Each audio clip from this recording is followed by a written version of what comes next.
اعوذ باللہ من الشیطان الرجیم بسم اللہ الرحمن الرحیم سورہ النساء آیت نمبر 34 سے آج ہم نے سٹارٹ کرنا ہے۔ الرجال قوامون، مرد حاکم ہیں، علی النساء، عورتوں پر، بما فضل اللہ، اس لیے کہ فضیلت دی اللہ نے، بعضهم علی بعض، ان میں سے بعض کو بعض پر، یعنی اس لیے کہ اللہ نے ایک کو دوسرے پر فضیلت دی، وبما انفقوا، اور اس لیے کہ انہوں نے خرچ کیے، من اموالہم، اپنے مال۔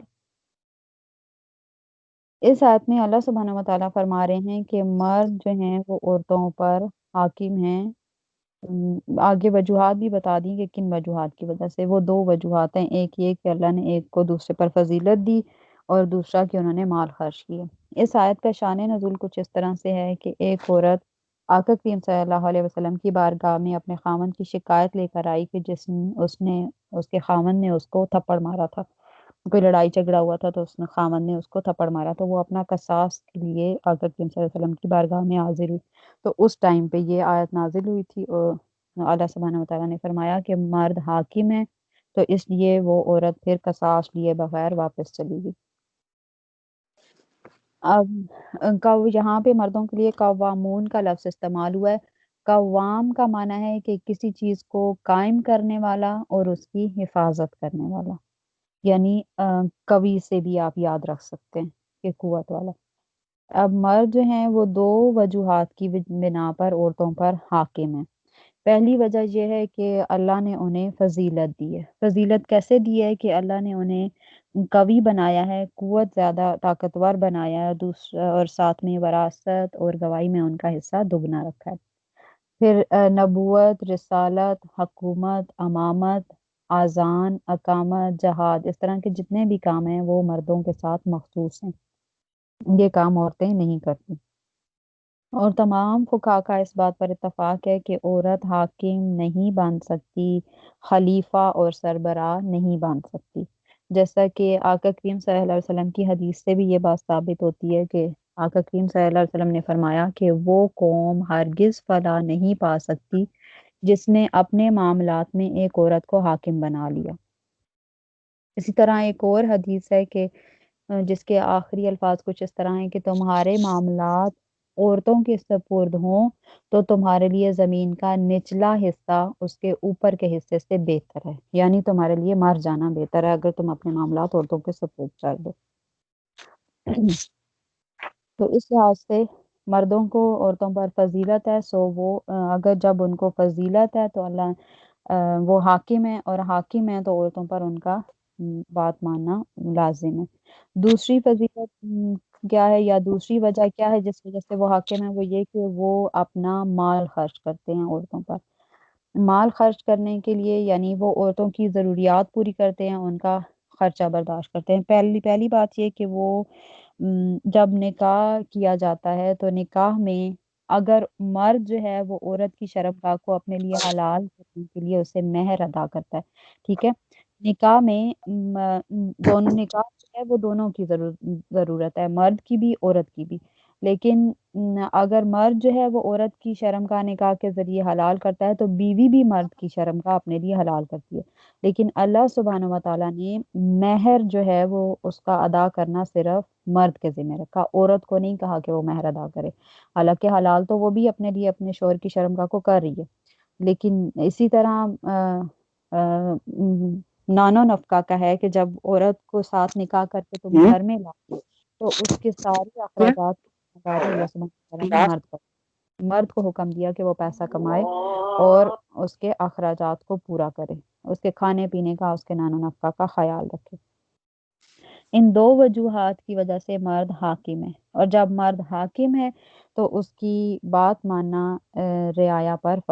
لازم ہے۔ جیسے اب مرد حاکم ہو گیا تو اس کی اولاد اور اس کی بیوی اس کی رعایا ہو گئی،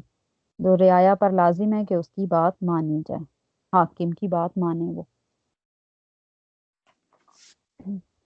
آگے اللہ سبحانہ وتعالیٰ نے فرمایا کہ فالصالحات، پس نیکوکار عورتیں، والے عورتیں، قانتات، تابع فرما بردار ہیں، حافظات،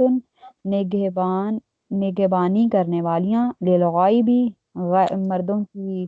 پیٹھ پیچھے یا ان کی عدم موجودگی میں، بما حفظ اللہ، جیسے اللہ کی حفاظت کے ساتھ۔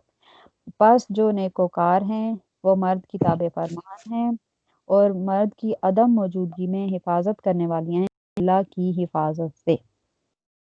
یعنی نیکوکار عورتیں وہ ہیں جو مرد کی فرما بردار بھی ہیں اور اس کی غیر موجودگی میں اپنی، اس کے مرد کے گھر کی، مرد کے شوہر کے بچوں کی حفاظت کرنے والی ہیں، بالکل اس طرح سے حفاظت کرنے والی ہیں جس طرح اللہ سبحانہ و تعالیٰ نے حکم دیا۔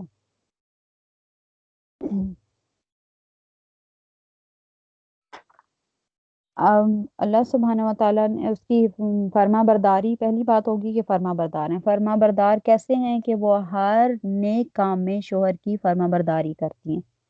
یعنی عورت جو ہے وہ، جو عورت، جیسے آقا کریم صلی اللہ علیہ وسلم کا فرمان ہے کہ جو عورت اللہ پر ایمان رکھتی ہے اس کے لیے حلال نہیں کہ وہ خاوند کے گھر میں کسی مرد کو آنے کی اجازت دے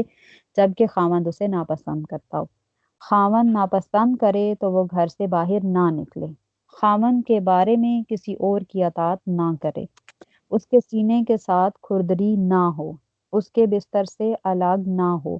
خاوند کو اذیت نہ دے، اگر خاوند ظالم ہو تب بھی اس کے پاس آئے یہاں تک کہ اسے راضی کرے، اگر خاوند اس کو قبول کرے تو بہت بہتر، اللہ تعالیٰ بھی اس کا عذر قبول فرمائے گا، اگر خاوند راضی نہ ہوا تو اس نے اللہ تعالیٰ کے ہاں تو اپنا عذر پہنچا دیا۔ جو عورت اب یہ سارے کام کرے گی، یعنی اس کی اجازت کے بغیر گھر سے باہر بھی نہیں جائے گی، اس کے ہر نیک کام میں اس کی فرما برداری کرے گی اور ان لوگوں کو اپنے گھر میں نہیں آنے دے گی جن کو خاوند ناپسند کرتا ہے،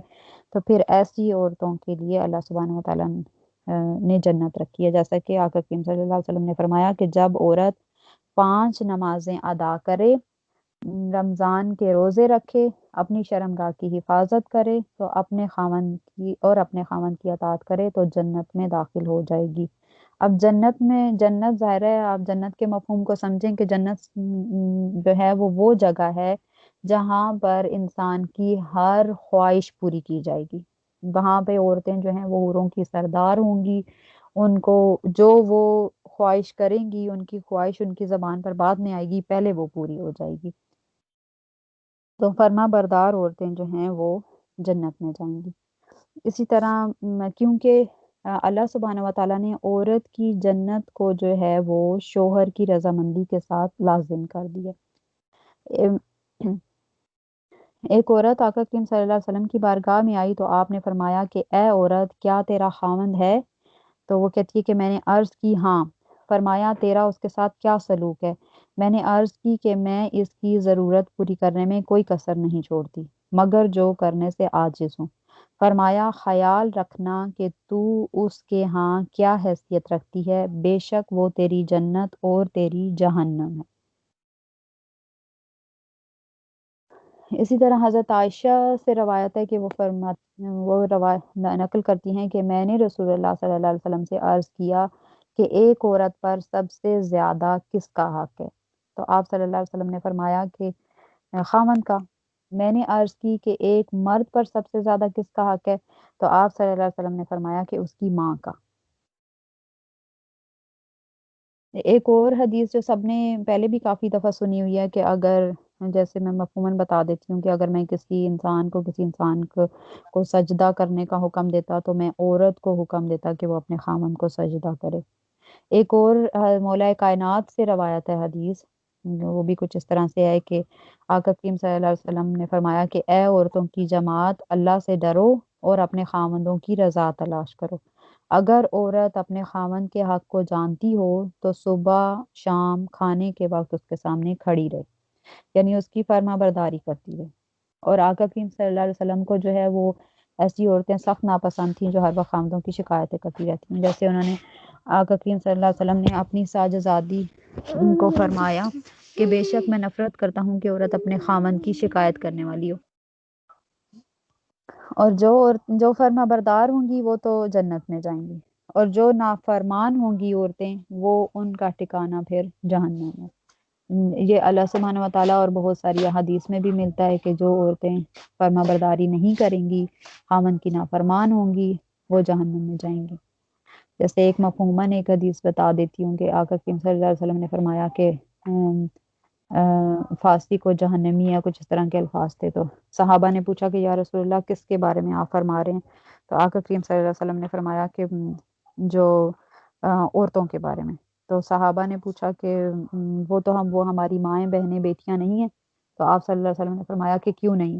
لیکن وہ جب انہیں دیا عطا کیا جاتا ہے تو وہ ناشکری کرتی ہیں، اور جب انہیں جو ان پر کوئی مصیبت آتی ہے تو وہ صبر نہیں کرتی، تو وہ جہنم میں جائیں گی۔ جیسے ایک اور حدیث بھی سب نے سنی ہوئی ہے کہ معراج پر بھی آقا کریم صلی اللہ علیہ وسلم نے بہت عورتوں کو جہنم میں زیادہ دیکھا، تو پوچھا گیا کہ کیوں ہیں؟ تو اس لیے کہ وہ ناشکری کرتی ہیں۔ تو صحابہ نے پوچھا کہ کیا وہ اللہ کی ناشکری کرتی ہیں؟ تو فرمایا کہ نہیں، وہ اللہ کی نہیں، اپنے خاوندوں کی ناشکری کرتی ہیں۔ تو اس طرح جو بھی عورت ناشکری اور فرما برداری نہیں کرے گی، نافرمان ہوگی اپنے شوہر کی، یا اپنی شرمگاہ کی حفاظت نہیں کرے گی، یا اس کے گھر کی حفاظت نہیں کرے گی، اس کے مال میں خیانت کرے گی، اس طرح کا کوئی بھی کام کرے گی، تو وہ جہنم میں جائے گی۔ پھر اللہ واللاتی تخافون، اور وہ جو تم ڈرتے ہو نشوزہن، ان کی بدخوئی، فعظوہن، پس ان کو سمجھاؤ، وہجروہن، اور ان کو تنہا چھوڑ دو، فی المضاجع، خواب گاہوں میں، وَاضْرِبُوهُنَّ، اور ان کو مارو، فَإِن، پھر اگر اطعنکم، وہ تمہارا کہا مانے، فَلَا تَبْغُوا، تو نہ تلاش کرو، علیہن، ان پر، سبیلا، کوئی راستہ۔ جی آگے اللہ سبحانہ وتعالیٰ فرما رہے ہیں کہ اگر تمہیں عورتوں سے نافرمانی کا ڈر ہو تو پھر ان کے ساتھ کیسا سلوک کرنا ہے، وہ اس آیت میں بتایا جا رہا ہے کہ جہاں لفظ استعمال ہوا ہے نشوزہن، نشوزہن واللاتی تخافون نشوزہن کی تفسیر جو حضرت ابن عباس نے کی ہے وہ یہ کہ اس سے مراد وہ عورت ہے جو خاوند کے حق کو کم جانتی ہے، مطلب حق کو جانتی ہی نہیں ہے، اس کو کم سمجھتی ہے اور اس کی اطاعت نہیں کرتی، یعنی نافرمانی کرتی ہے اور اس کی مخالفت کرتی ہے، ایسی عورت۔ اور اگر تمہیں نافرمانی کا ڈر ہو، اس میں نافرمانی شوہر کی نافرمانی بھی آ جائے گی، اور دوسری یہ کہ وہ اگر اللہ کی نافرمانی کر رہی ہے اور شوہر نمازیں نہیں پڑھ رہی یا روزے وغیرہ نہیں رکھ رہی، اور خامند اس کو کہہ رہا ہے کہ تم نماز پڑھو اور روزے رکھو، اور وہ نہیں خامند کی بات مان رہی، تو وہ ساری مطلب دنیاوی خامند کے اپنے کام وغیرہ کے لیے بھی، اس کی اپنی ضرورت جو فزیکل نیڈ ہے اس کے لیے بھی وہ کہہ رہا ہے، وہ نہیں بات مان رہی، اور دوسرا یہ کہ اگر وہ اللہ کی عبادت کے لیے کہہ رہا ہے، نماز کے لیے کہہ رہا ہے تو نہیں مان رہی، تو وہ ساری عورتیں اس میں آ جائیں گی۔ تو پہلا طریقہ یہ ہے کہ ان کو سمجھاؤ، ان کو باتوں سے سمجھاؤ، ان کو اللہ کے احکامات سے ڈراؤ، اللہ کا حکم سناؤ، کہ ان کو اللہ مطلب اس طرح سے کہو کہ جب عورت خاوند کے بستر پر آنے سے انکار کرے تو مرد اسے کہے کہ اللہ سے ڈرو اور بستر کی طرف لوٹ آؤ، اور اگر وہ خاوند کی اطاعت کرے تو پھر مرد اس پر سختی کرنے کا حکم نہیں ہے۔ مطلب پہلا سٹیپ یہ ہے کہ انہیں سمجھاؤ، اگر وہ سمجھانے سے ہی باز آ جاتی ہیں، ٹھیک ہو جاتی ہیں، تو بس پھر ان کو چھوڑ دو۔ اگر سمجھانے سے باز نہیں آتی تو دوسرا سٹیپ یہ لینا ہے کہ انہیں ان کی کمروں میں ان کی بستر پر اکیلا چھوڑ دو، ان کو اپنے ساتھ نہ سلاؤ، ٹھیک ہے۔ تیسری بات، اگر یہ کرنے سے ان کو سمجھانے سے بھی انہیں سمجھ نہیں آ رہی، ان کو تنہا چھوڑنے سے بھی سمجھ نہیں آ رہی، تو پھر تیسرا کام یہ کرو کہ انہیں مارو، مارنے کا حکم دیا گیا کہ انہیں مار سے سمجھاؤ۔ لیکن مارنے کے لیے آقا کریم صلی اللہ علیہ وسلم کی بہت ساری احادیث ہیں جس سے یہ پتہ چلتا ہے کہ مارنے کے لیے اس طرح سے مارنا ہے کہ عورت کو نیل نہ پڑے، اور اس کے چہرے پر بھی نہیں مارنا، اور کسی سخت چیز کے ساتھ نہیں مارنا کہ اس کی سکن جو ہے وہ مطلب سکن اندر سے پھٹ جائے۔ بس جو مارنے کا حکم ہے وہ یہ کہ مارنے کا جو حکم ہے وہ جسٹ یہ کہ آپ مسواک کے ساتھ مار سکتے ہیں، مرد عورتوں کو ماریں۔ جب آقا کریم صلی اللہ علیہ وسلم کے پاس جو ہے وہ جب آقا کریم صلی اللہ علیہ وسلم نے بندیوں کو مارنے سے منع فرما دیا، یعنی آپ نے فرمایا کہ اللہ کی بندیوں کو نہ مارا کرو، تو پھر حضرت عمر کہتے ہیں کہ حضرت عمر نے رسول اللہ صلی اللہ علیہ وسلم سے عرض کی کہ عورتیں اپنے خاوندوں کے ساتھ بڑی بد اخلاقی اور بد زبانی کرتی ہیں، تو پھر رسول اللہ صلی اللہ علیہ وسلم نے ان کو مارنے کی اجازت دے دی کہ پھر ٹھیک ہے تم انہیں مارا کرو۔ پھر اس کے بعد بہت ساری عورتیں جو ہیں وہ آقا کریم صلی اللہ علیہ وسلم کے گھر جا کر اپنے خاوندوں کی شکایت کرنے لگیں، تو پھر آقا کریم صلی اللہ علیہ وسلم نے فرمایا کہ آل محمد صلی اللہ علیہ وسلم کے پاس آ کر بہت سی عورتوں نے اپنے خاوندوں کی شکایت کی ہے اور یہ لوگ تمہارے اچھے لوگوں میں سے نہیں ہیں، یعنی جو شوہر بیویوں کو مارتے ہیں ان کو آقا کریم صلی اللہ علیہ وسلم نے ناپسند فرمایا۔ ان پر عورتوں پر سختی کرنے کا حق جو ہے وہ صرف اسی ٹائم ہے جب وہ نافرمانی کریں، کھلی بے حیائی کریں، تو پھر ان کو اگر وہ مطلب ان لوگوں کو تمہارے گھر میں آنے دے رہی ہیں جن کو تم پسند نہیں کر رہے، تو یا وہ تمہاری بات نہیں مان رہی تو پھر تم ان کو مار سکتے ہو، لیکن مارنے کا طریقہ بھی یہ کہ یہ نہیں ہو کہ جیسے ہمارے ہاں لوگ مارتے ہیں کہ ایک دم سے بیوی کو جو ہے وہ ہر بات بات پہ تھپڑ رسید کر رہے ہوتے ہیں، تو اس طرح سے منع فرمایا ہے۔ مارنے کا بڑا پیارا طریقہ بتایا کہ پہلے انہیں پیار سے سمجھاؤ، اللہ کے احکامات سے ڈراؤ، آیات سے ڈراؤ، پھر انہیں ان کی خوابگاہوں میں تنہا چھوڑو، پھر اس کے بعد مارو بھی ایسے کہ ان کے چہرے پر نشان نہ، چہرے پر نہیں مارنا، اور مارنا ایسے ہے کہ ان کے جسم پر نیل وغیرہ یا نشان نہ پڑے، اور اگر وہ تمہاری سب کرنے کے بعد تمہارا کہا مان لیں تو پھر تم پر ان خواہ مخواہ ان کے ساتھ جو ہے وہ لڑائی جھگڑا نہ کرو، اور نہ انہیں ڈانٹو، نہ ان کے ساتھ سختی کرو۔ آگے ہے کہ ان اللہ، بے شک اللہ، کانا ہے، علیًا، سب سے اعلیٰ یا بلند، کبیرہ، سب سے بڑا۔ تو یہ اینڈ میں اللہ سبحانہ وتعالیٰ نے بتا دیا کہ تمہیں میں نے عورتوں پر حاکم بنایا ہے، تمہیں عورتوں کو تمہاری قید میں دیا ہے، لیکن اگر تم نے ان کے ساتھ برا سلوک کیا، بلا وجہ ان کو مارا پیٹا یا بلا وجہ ان کے ساتھ زیادتی کی، تو پھر یاد رکھنا کہ اللہ سب سے بڑا ہے، پھر اللہ تم سے خود ہی حساب لے گا۔ جی اگلی آیت میں ہے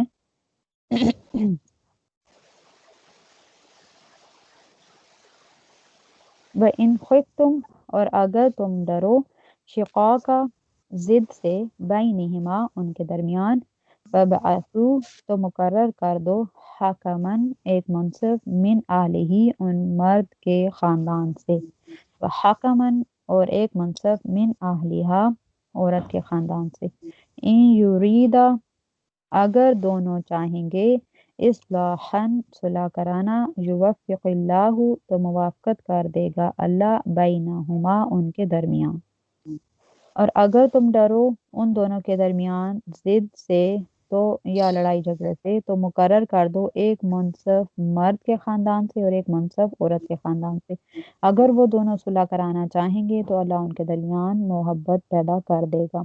ان اللہ کان علیما خبیرا، بے شک اللہ بڑا جاننے والا اور بہت باخبر ہے۔ اس آیت میں ارشاد ہو رہا ہے کہ اگر دونوں میاں بیوی میں لڑائی جھگڑا ہو رہا ہے اور ان کی صلح کی کوئی صورت نہیں بن رہی، ان کے درمیان تعلقات میں فساد برپا ہو جائے، تو پھر ایک حاکم جو ہے وہ شوہر کے مطلب مرد کے خاوند کے خاندان کا ایک صالح آدمی لے لیں اور ایک عورت کے خاندان کا صالح آدمی متعین کر لیں، اور وہ دونوں دیکھیں کہ غلطی کس کی ہے۔ اگر غلطی مرد کی ہو تو مرد کو عورت سے روک دیں اور خرچہ دینے کا پابند بنائیں، اگر غلطی عورت کی ہو تو اسے مرد کے پاس رہنے پر مجبور کریں اور اسے خرچہ بھی نہ دیں، مطلب کچھ ایسی شرائط اندر ڈال لیں جو شریعت کے موافق ہوں اور ان کی صلح کرانے کی کوشش کریں۔ جو یہ دو جو منصف جائیں گے، جو دو بڑے لوگ جائیں گے، یہ مرد جو آپس میں ان کی صلح کرانے کی کوشش کریں گے، ان کی نیت یہ ہونی چاہیے کہ وہ صلح کرائیں اور وہ ان کی صلح کرانے کے لیے ایسی شرائط اندر رکھ سکتے ہیں جو شریعت کے مطابق ہوں، تاکہ ان کے درمیان کوئی معاملہ حل ہو سکے، اور اگر وہ معاملہ حل نہیں ہو سک رہا ان سے، تو وہ شوہر اور بیوی کو جا کر واپس بتا سکتے ہیں کہ تم کسی طرح سے بھی معاملہ حل نہیں ہو سکتا، تو تم لوگ اب علیحدگی اختیار کر لو۔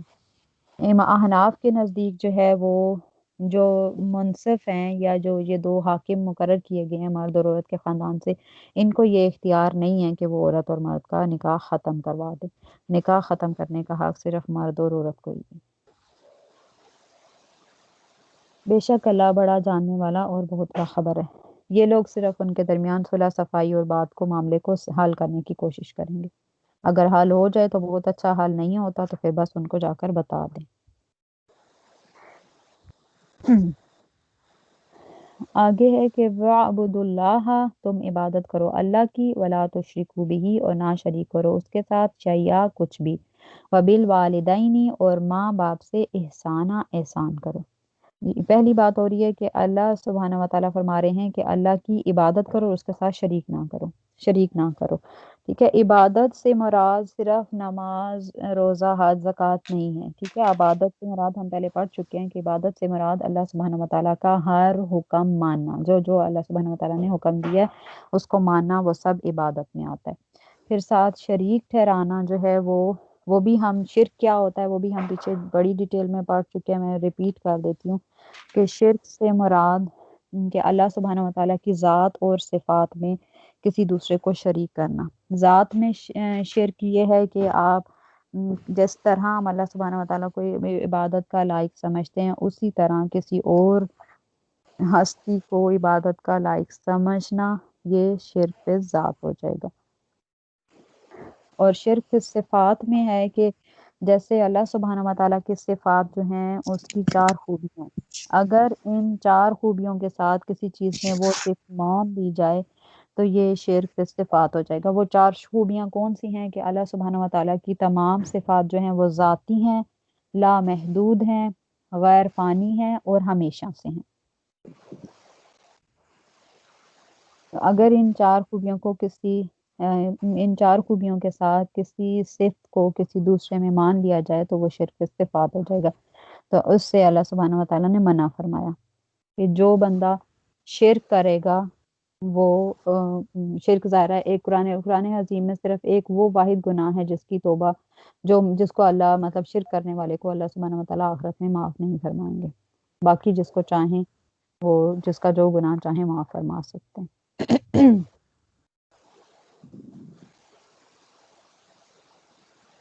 حضرت معاذ بن جبل بیان کرتے ہیں کہ ایک دن میں آقا کریم صلی اللہ علیہ وسلم کے پیچھے بیٹھا ہوا تھا تو آپ نے فرمایا کہ اے معاذ، کیا تم جانتے ہو کہ اللہ کا اپنے بندوں پر کیا حق ہے؟ میں نے عرض کی اللہ اور اس کا رسول ہی زیادہ جانتے ہیں۔ آپ صلی اللہ علیہ وسلم نے فرمایا کہ اللہ کا بندوں پر یہ حق ہے کہ وہ اللہ کی عبادت کریں اور اس کے ساتھ کسی کو شریک نہ بنائیں، اور بندوں کا اللہ پر یہ حق ہے کہ جو اس کے ساتھ بالکل شرک نہ کرے وہ اس کو عذاب نہ دے۔ میں نے عرض کیا یا رسول اللہ صلی اللہ علیہ وسلم، کیا میں لوگوں کو اس کی خوشخبری نہ دوں؟ تو آپ صلی اللہ علیہ وآلہ وسلم نے فرمایا کہ ان کو خوشخبری نہ دو ورنہ وہ اسی پر توکل کر کے بیٹھ جائیں گے، یعنی عمل نہیں کریں گے۔ یہ صحیح بخاری کی حدیث۔ آگے ہے کہ اور اچھا سلوک کرو ماں باپ کے ساتھ۔ یہ ہم اس آیت میں بڑی خوبصورتی کے ساتھ اللہ سبحانہ و تعالیٰ نے پہلے اپنا حکم دے کر کہ میری عبادت کرو، میرے ساتھ شریک نہ ٹھہراؤ، اور ساتھ ہی اللہ سبحانہ و تعالیٰ نے فرمایا کہ ماں باپ کے ساتھ حسن سلوک کرو، کیونکہ ایک حقیقی سبب انسان کی پیدائش کا یا انسان کی پرورش کا اللہ سبحانہ و تعالیٰ ہے، لیکن ایک ظاہری سبب جو ہے وہ اس کے والدین ہیں۔ تو اللہ کے بعد اگر کسی انسان پر کسی کا کوئی حق ہے تو وہ اس کی ماں کا ہے۔ جیسے ہم یہ حدیث بہت دفعہ سنتے ہیں، مطلب سب کو یاد ہی ہوگی کہ ایک شخص نے رسول اللہ صلی اللہ علیہ وسلم کے پاس آیا اور اس نے پوچھا کہ کون لوگ میرے اچھے سلوک کے مستحق ہیں؟ تو آپ صلی اللہ علیہ وسلم نے فرمایا کہ تمہاری ماں۔ کہا پھر کون؟ فرمایا تمہاری ماں۔ کہا پھر کون؟ فرمایا پھر تمہاری ماں۔ کہا پھر تو آپ صلی اللہ علیہ وسلم نے فرمایا کہ پھر تمہارا باپ، یعنی 3 دفعہ تمہاری ماں اور چوتھی دفعہ تمہارا باپ، کیونکہ اور اسی طرح ایک اور حدیث ہے کہ جنت ماں کے قدموں کے نیچے ہے اور باپ جنت کا دروازہ ہے، یعنی ان دونوں کی خدمت میں اللہ سبحانہ و تعالیٰ نے بندے کی جنت رکھ دی۔ تو ان کی خدمت سے مراد یہ ہے کہ ان کی ہر نیک اور جائز کام جو اللہ سبحانہ و تعالیٰ کے احکامات، جس میں اللہ سبحانہ و تعالیٰ کے احکامات کی خلاف ورزی نہ ہوتی ہو، وہ ماننا اولاد پر لازم ہے۔ ہاں کوئی ایسا حکم ماں باپ دیں جو اللہ سبحانہ و تعالیٰ کے احکامات کے خلاف ہو تو وہ ماننا جائز نہیں ہے، لیکن ان کے ساتھ کبھی سختی سے ساتھ بات نہیں کر سکتے، ہمیشہ نرمی کے ساتھ اور عاجزی کے ساتھ ہی بات کرنی چاہیے۔ آگے ہے وَبِذِی الْقُرْبَىٰ وَالْیَتَامَىٰ، اور قرابت داروں سے اور یتیموں کے ساتھ۔ رشتہ داروں کے ساتھ مطلب یہ اچھا سلوک کرنے کی بات چل رہی ہے، ٹھیک ہے، پیچھے والدین کے ساتھ اچھا سلوک، پھر آگے قرابت داروں کے ساتھ اچھا سلوک۔ رشتہ داروں کے ساتھ اچھا سلوک کرنا کہ ان کے خوشی اور غمی میں شریک ہونا، ان کی کوئی بیمار ہو جاتا ہے تو اس کی عیادت کرنا، ان کے خیال ضرورتوں کا خیال رکھنا کہ کسی کو کوئی مدد چاہیے آپ کی تو وہ مدد پوری کر دیں، کھانے پینے کا خیال وغیرہ یہ وہ سب آ جائے گا۔ اور اگر کوئی رشتہ دار ایسا ہے جو مشرک ہے اور یا کسی ایسے کبیرہ گناہ میں مبتلا ہے جو آپ کو لگتا ہے کہ اگر اس کے ساتھ ہم نے تعلقات رکھے تو ہم بھی اس گناہ میں مبتلا ہو سکتے ہیں، تو پھر ان سے تھوڑا سا فاصلہ رکھا جا سکتا ہے، لیکن قطع رحمی نہیں کر سکتے کیونکہ قطع رحمی کرنے والا جہنم میں جائے گا۔ اور آگے ہے والیتامہ اور یتیموں کے ساتھ۔ یتیم اس کو کہا جاتا ہے، یہ ہم پیچھے ڈیٹیل میں پڑھ چکے ہیں کہ یتیم اس شخص نابالغ بچے کو کہتے ہیں، لڑکا ہو یا لڑکی، جس کا باپ ہوتا جائے۔ بالغ پر شریعت میں جو یتیم کا لفظ ہے اس کا اطلاق نہیں ہوتا۔ اور یتیم کے ساتھ اچھا سلوک کرنا، یتیم کی پوری ڈیٹیل میں ہم پیچھے سورہ نساء میں آیات پڑھ چکے ہیں، تفسیر پڑھ چکے ہیں، میرے خیال میں دوبارہ بتانے کی ضرورت نہیں ہے۔ بس ایک حدیث بتا دیتی ہوں کہ رسول اللہ صلی اللہ علیہ وسلم نے فرمایا کہ میں اور یتیم کی کفالت کرنے والا جنت میں اس طرح ہوں گے۔ آپ صلی اللہ علیہ وسلم نے انگشت اور شہادت اور درمیانی انگلی کے ساتھ اشارہ کیا، یعنی دو انگلیوں کو آپس میں ملایا اور اشارہ کیا کہ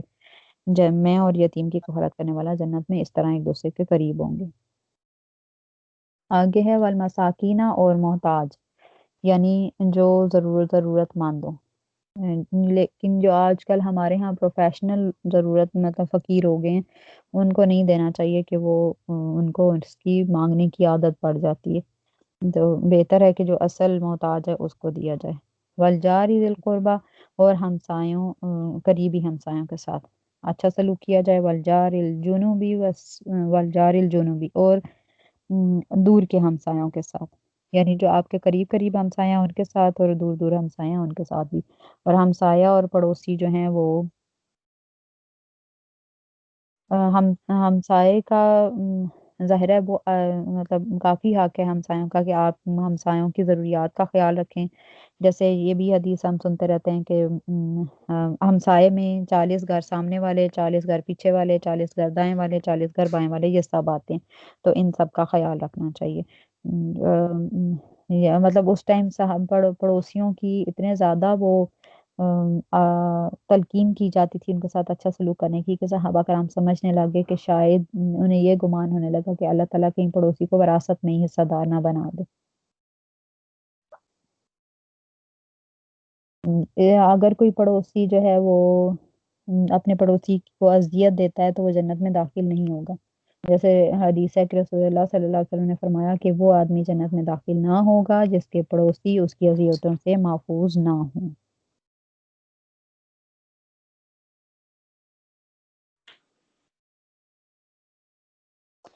ہدیہ بھیجنے میں یا اچھا سلوک کرنے میں جو قریبی پڑوسی ہوگا وہ زیادہ حقدار ہے، دور کا پڑوسی بعد میں آئے گا۔ یہ آگے ہے کہ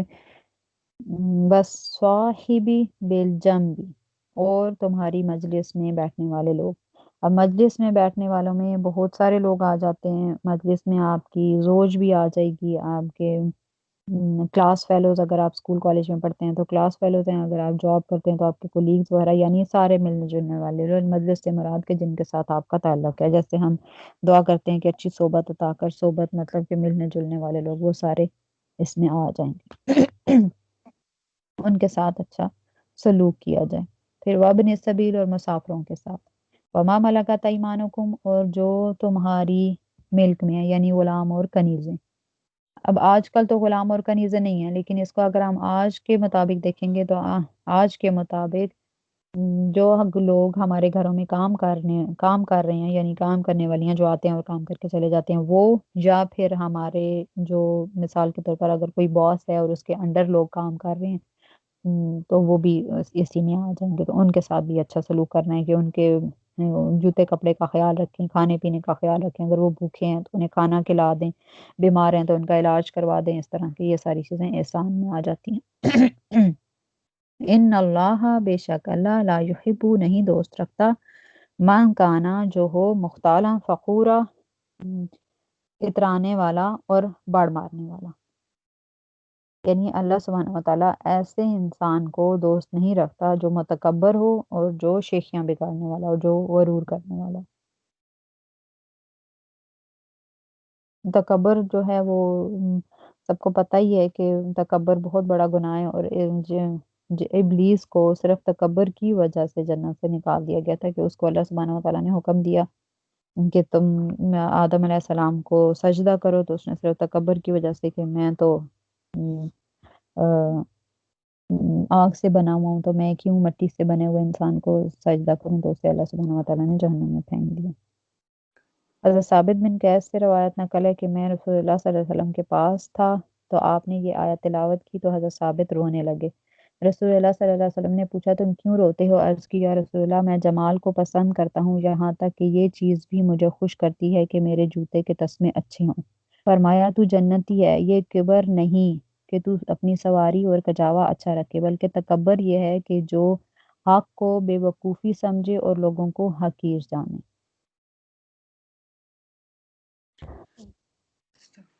یہاں پہ آج کا ٹاپک ہمارا کمپلیٹ ہوا۔